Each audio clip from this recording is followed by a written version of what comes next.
Pam Bondi had walked into that hearing room before. She knew how it worked. Democrats would yell, she would deflect, Republicans would hold the line, the cameras would roll for 5 hours, and then everyone would go home and the story would shift to something else by morning. She had done it on February 11, 2026 in front of the entire House Judiciary Committee with Epstein's survivors seated in the gallery behind her. She had called their questions theatrics. She had refused to apologize. She had pivoted to the stock market, and she had survived. She thought she would survive this too, until Jamie Raskin opened his folder. This is not a story about political grandstanding. Every week in Washington somebody reads something into the record and nothing changes. This is something different.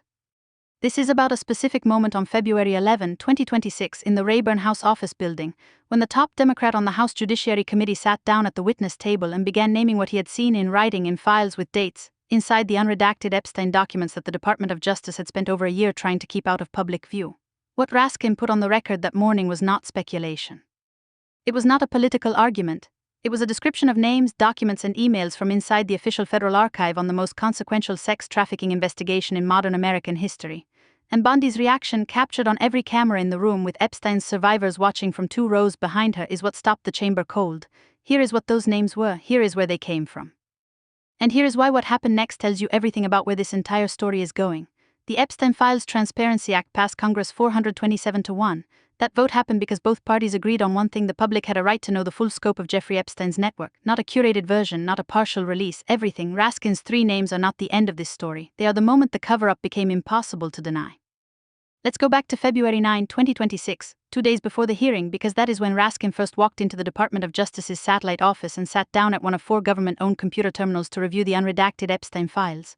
The DOJ setup had been designed to minimize what any lawmaker could learn. 4 computers, 9 to 5, Monday through Friday, accessible only to members of Congress, not their staff. A clunky, confusing DOJ-built software system.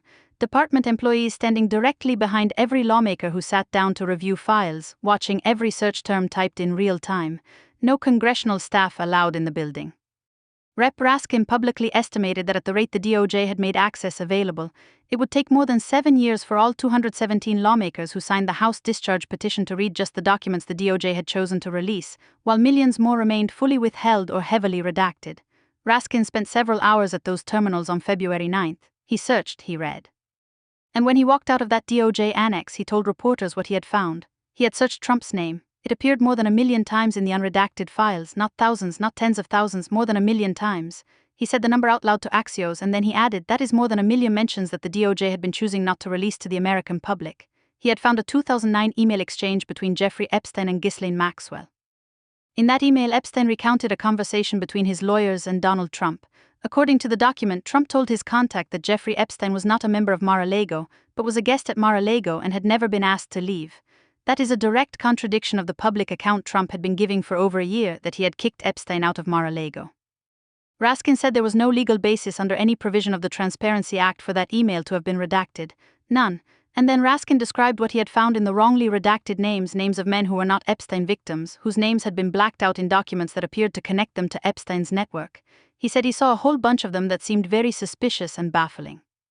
He said the DOJ had, quote, flouted the law when concealing various names in documents. He said there was no legal basis for protecting those men. He called it a blatant violation of federal law. Those were the findings Raskin carried into the hearing room 2 days later. On February 11, 2026, 9 survivors of Jeffrey Epstein's abuse were seated in the gallery of the House Judiciary Committee. They were dressed in white. Their names were read into the record at the start of the hearing by Rep. Jamie Raskin, Teresa Helm, Jess Michaels, Laura Bloom-Magee, Danny Bensky, Liz Stein, Marina Lassada, Sky and Amanda Roberts, the family of the late Virginia Giaffer, Charlene Lund, Lisa Phillips. Bondi did not look at them. Raskin opened his remarks by turning directly to the Attorney General and delivering a statement that the House Judiciary Committee record will preserve permanently. Quote, you acted with some mixture of staggering incompetence, cold indifference, and jaded cruelty toward more than 1,000 victims raped, abused, and trafficked. And then you are running a massive Epstein cover-up right out of the Department of Justice. This performance screams cover-up. He then laid out the 3 names drawn from the unredacted files from the documents the DOJ had chosen to redact with no legal basis. He was not the only one naming names that day. Rep. Ro Khanna of California had gone further, publicly reading from the floor the full list of men whose names had been improperly shielded from the released files. That list included Leslie Wexner, the billionaire founder of L Brands, once the parent company of Victoria's Secret and Bath and Body Works, a man whose name appeared in an FBI document listing potential co-conspirators in the Epstein sex trafficking investigation. Wexner's name had been redacted from that document, according to Rep. Thomas Massey, specifically in the section where he was identified as a co-conspirator. Bondi sat at the table and said the DOJ had fixed it within 40 minutes. Massey's reply was 6 words: "Within 40 minutes of me catching you red-handed." Then the chamber went still. Here is the moment that stopped the room.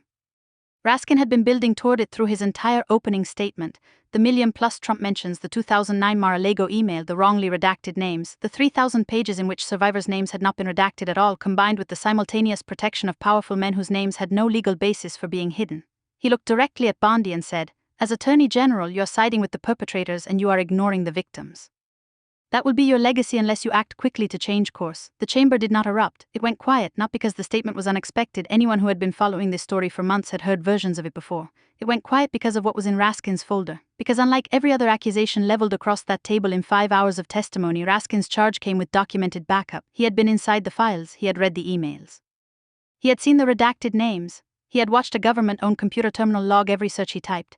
And now he was sitting 6 feet from the woman who ran the department that built those terminals, logged those searches, and chose which names to protect. Bondi's reaction was not silence. It was something that the survivors in the gallery, the women in white who had waited years for this hearing, found more revealing than silence would have been. She accused Raskin of being obsessed with Trump. She pivoted to the stock market.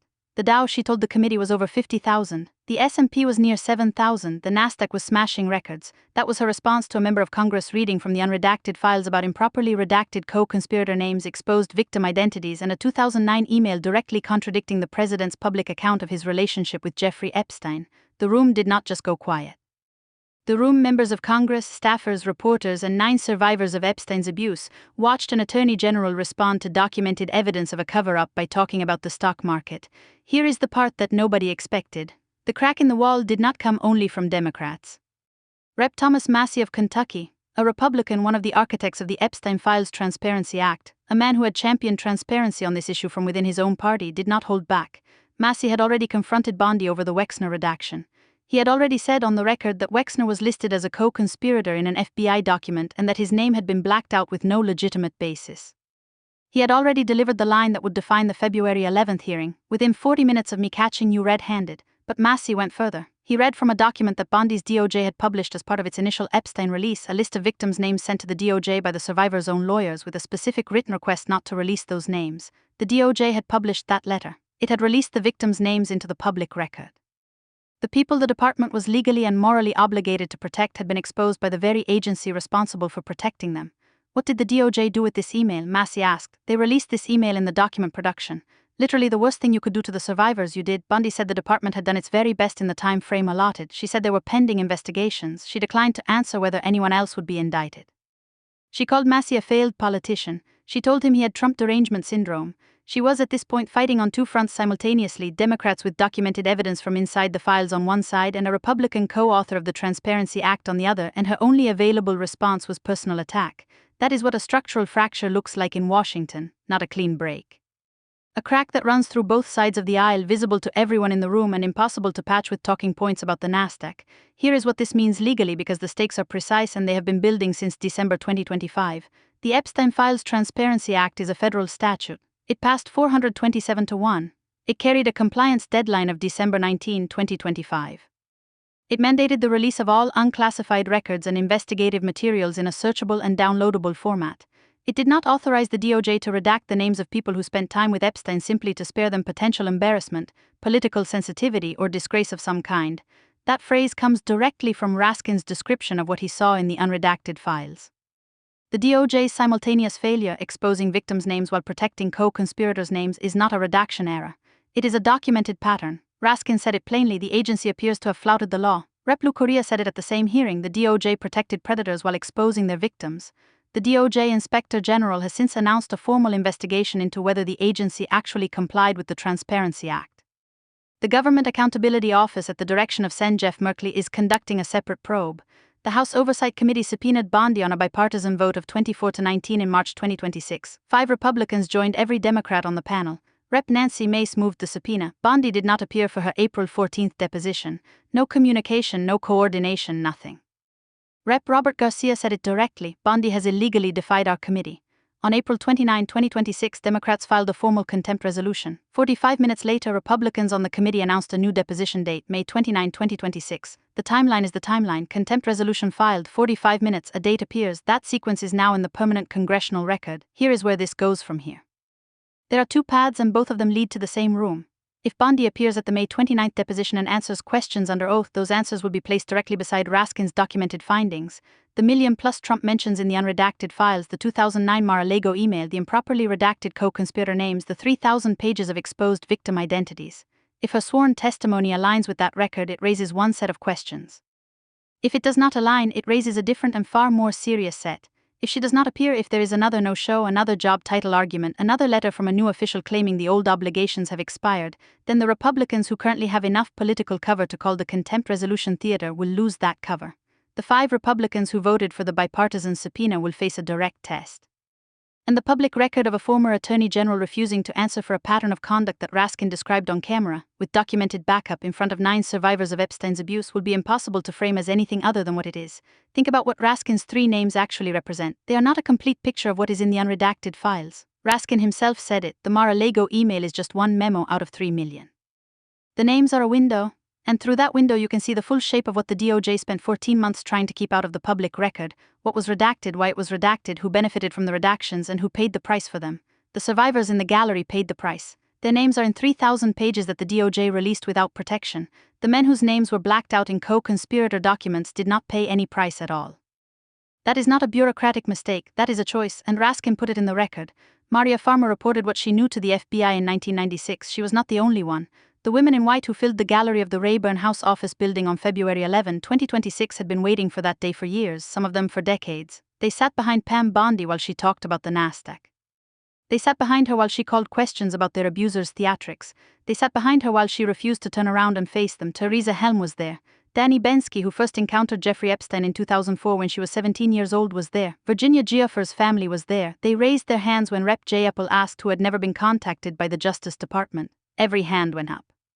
The names Raskin put in the record that day are the names of men whose identities were protected by a department that simultaneously exposed the identities of the women sitting in that gallery. That is the inversion at the center of this entire story. And it is now documented, permanently. Here is what the next 30 days hold. May 29, 2026 is the deposition date. Bondi sits in that room without the Attorney General's office behind her, without the institutional protection of the Justice Department, without a binder full of other people's search histories to use as a weapon, just a witness under oath. The DOJ IG investigation into Transparency Act compliance is ongoing. The GAO probe runs parallel. The contempt resolution is still on the table. Democrats have not withdrawn it. The 3,000 pages of exposed victim names are in the record. The improperly redacted co-conspirator names are in the record. The 2009 Mar-a-Lago email is in the record. The 40-minute Wexner on redaction is in the record, and Raskin's 3 names, the names he built toward across 5 hours of testimony while Bondi talked about the stock market, are in the record too. The chamber went still on February 11th because the names were specific. They were documented, they came from inside the files, and Bondi had no answer for any of them. She still doesn't. May 29th is where that changes or doesn't, and either way the record stands.